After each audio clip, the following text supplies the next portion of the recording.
इस मीटिंग का मुख्य उद्देश्य है लोगों तक जन स्वराज की बातों को पहुंचाना।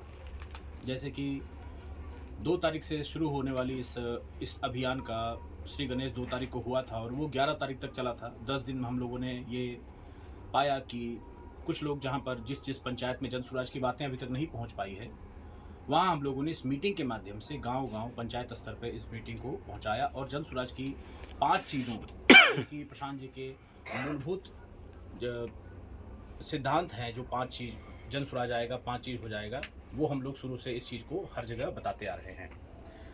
उसी के तहत आज हमारी मीटिंग पहुंची है गोरखरी गांव में, अंधरा चौकी गांव में। गोरखरी पंचायत है, अंधरा चौकी गांव है और वहां हमारे प्रखंड के विक्रम प्रखंड के प्रमुख अधिकारी, हमारे प्रखंड अध्यक्ष श्रीमान नागेंद्र जी मौजूद है हमारे साथ इस अंधरा चौकी गांव के गणमान्य लोग मौजूद हैं। बहुत सारे ऐसे युवा भी मौजूद हैं जो इस जन स्वराज की चीज़ों को सुनना चाहते हैं, जानना चाहते हैं और अभी आप नागेंद्र जी से सारी बातें सुनेंगे। और यही बात कुछ चीज़ों को रोशनी में लाने की, वो मैं सबसे पहले कर देता हूँ। इस कैलेंडर में ये देख रहे होंगे, जन स्वराज आएगा 5 चीज़ हो जाएगा। इसी को माननीय प्रखंड अध्यक्ष जी अपने स्तर पर बताएंगे। शुरुआत मैं कर देता हूँ कि युवाओं का पलायन बंद हो। युवाओं का पलायन बंद कैसे होगा? उसके पीछे का सबसे बड़ा कारण है कि बिहार में युवाओं के पास कोई काम रोजगार नहीं है, ठीक है, जिसकी वजह से तमिलनाडु से लेकर के आपको मतलब जम्मू कश्मीर तक में बिहार के लोग वर्कर्स की तरह काम कर रहे हैं। सबसे न्यूनतम वेतन पर उनको रखा जाता है काम के लिए और यहाँ के लोग अपना सब कुछ घर परिवार छोड़कर वहाँ जाते हैं ताकि वो घर के लिए कुछ आर्थिक सहयोग कर सकें, कुछ पैसे लाकर दे सकें जिनसे उनका घर चल सके। हर बार खेती बाड़ी पर वो निर्भर नहीं हो सकते, इसलिए बाहर निकलते हैं कुछ कमाने के लिए, क्योंकि यहाँ पर बिहार में उन्हें कोई रोजगार मिलता ही नहीं है, ठीक है। तो उन सब के लिए बिहार में ही युवाओं के लिए 10 से 15 हज़ार के रोजी रोजगार की गारंटी प्रशांत जी दे रहे हैं कि वैसे लोग जो 10-12 पास कर चुके हैं उनके लिए रोजी रोजगार की व्यवस्था, 1 लाख युवाओं को रोजी रोजगार देने की बात प्रशांत जी ने कही है और इस पर बहुत जल्द एक्शन लिया जा रहा है।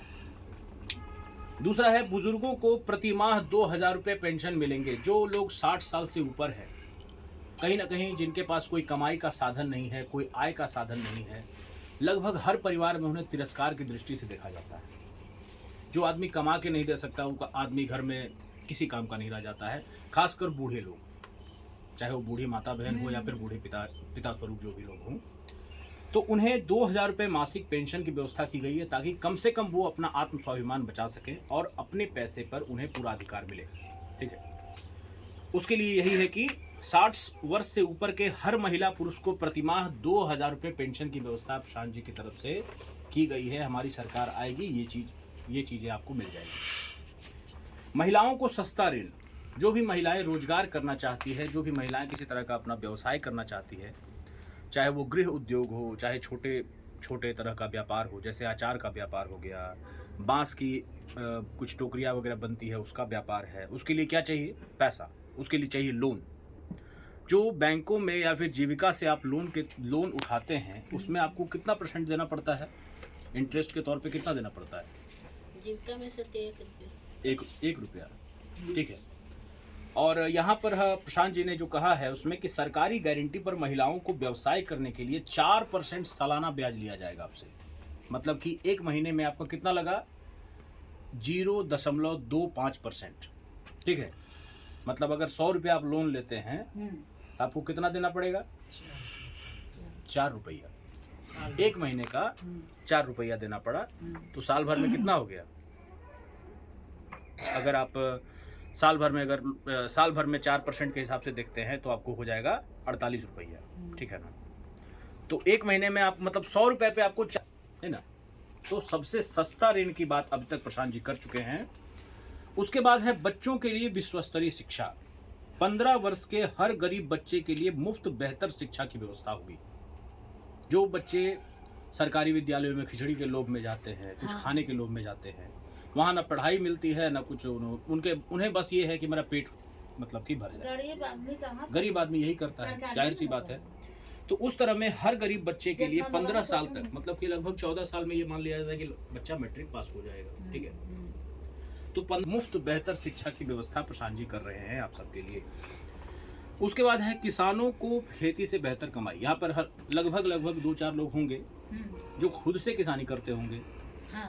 मकई है, गन्ना है, बहुत तरह की चीजें हैं जो आप अपने घर में उपजाते हैं, खेतों में उपजाते हैं। तो उसके लिए क्या है कि मुफ्त रूप से मजदूरों की व्यवस्था आपके लिए की जाए, क्योंकि अधिकतर पैसा मतलब कि जो आपका जो मूल है, जो आपका जो मूल लग रहा है, इनकम देना पड़ रहा है, अकेले आपसे होगा नहीं। तो मजदूरों को जो इनकम देना पड़ता है उसमें सबसे ज्यादा पैसा चला जाता है। कमाई है आपकी 10 रुपए और मजदूर आपको 5 रुपए लेके चला जाता है। तो वैसे में मजदूरों के लिए मजदूरों की मुफ्त व्यवस्था प्रशांत जी की तरफ से आपकी खेती बाड़ी में की जाएगी। अब वैसे किसान कौन होंगे? जो नकदी फसल की खेती करते हैं। नकदी फसल का क्या मतलब है? जो हाथों हाथ बिकने वाला फसल, ठीक है ना। अब वो मजदूर कौन होंगे? वो मजदूर होंगे मनरेगा वाले। मनरेगा वाले जो 100 दिन का काम दिया जाता है उसमें से बहुत लोग को काम मिलेगा, कितने लोग को काम नहीं मिलेगा। तो ऐसे में क्या किया जाता है कि उन लोगों को पकड़ पकड़ के रोजगार दिया जाएगा कि भैया आपका भी कुछ भला हो जाए, उनको सरकारी पेमेंट मिलेगा। आपके किसान, आपके खेत में क्या हुआ, मुफ्त रूप से मजदूर आ गया तो आपकी भी कमाई बढ़ी और सरकार की भी कमाई बढ़ी। खेती बाड़ी अगर ढंग से होगी तो फिर महंगाई बढ़ाने की जरूरत पड़ेगी क्या? महंगाई कब बढ़ती है? जब अनाज की कमी हो जाती है कि नहीं? तो सीधी बात है कि जब किसानों को मुफ्त रूप से मजदूरों की व्यवस्था मिलेगी, उनका फायदा ज़्यादा होगा तो अनाज भी सस्ता होगा। अनाज सस्ता होगा तो जनमान्य के लिए अनाज क्या है, आसानी से उपलब्ध हो जाएगा। बस यही 5 चीज़ है और ये मैंने आपको अच्छी तरह से समझा दिया है कि, और एक सबसे इम्पॉर्टेंट चीज़ ये है कि जन स्वराज आएगा 5 चीज़ हो जाएगा। ये जहाँ भी लिखा रहता है, ठीक है ना, वहाँ पर उन चीज़ों को लोग पढ़ते हैं, समझते हैं, लेकिन उसका पालन नहीं करते हैं।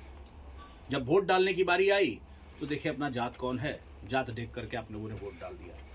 तो जात देखकर वोट करने से पहले अपने बच्चों के बारे में सोचिए, अपने विकास के बारे में सोचिए कि ये 5 चीज़ प्रशांत जी करके दे रहे हैं, इसमें आपका भला है या फिर 500 रुपये टिकट, 500 रुपये लेकर वोट डालने में आपका भला है ना। वो 500 रुपया, ठीक है ना।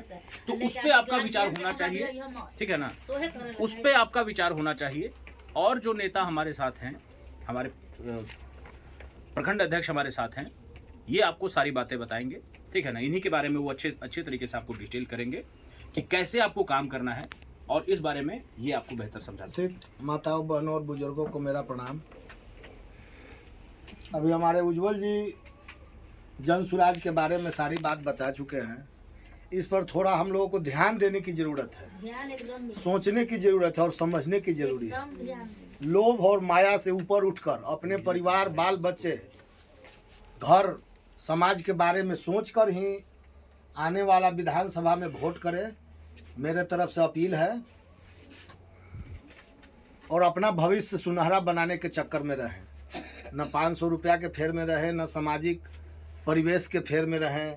कोई आया कहा कि ऐसे करेंगे, दे ऐसे कर देंगे, आप कोई कर रहे हैं, वो कर रहे हो, उसका दाल गाल गलने नहीं देना है। भगवान हम लोग को भी दिमाग दिए हैं, हाथ दिए हैं, सोचना है, समझना है, उसके बाद अपना विकास के लिए वोट देना है। आज तक हम लोगों ने जिसको वोट दिया वो लोग अपना विकास किए, जनता का विकास नहीं किए।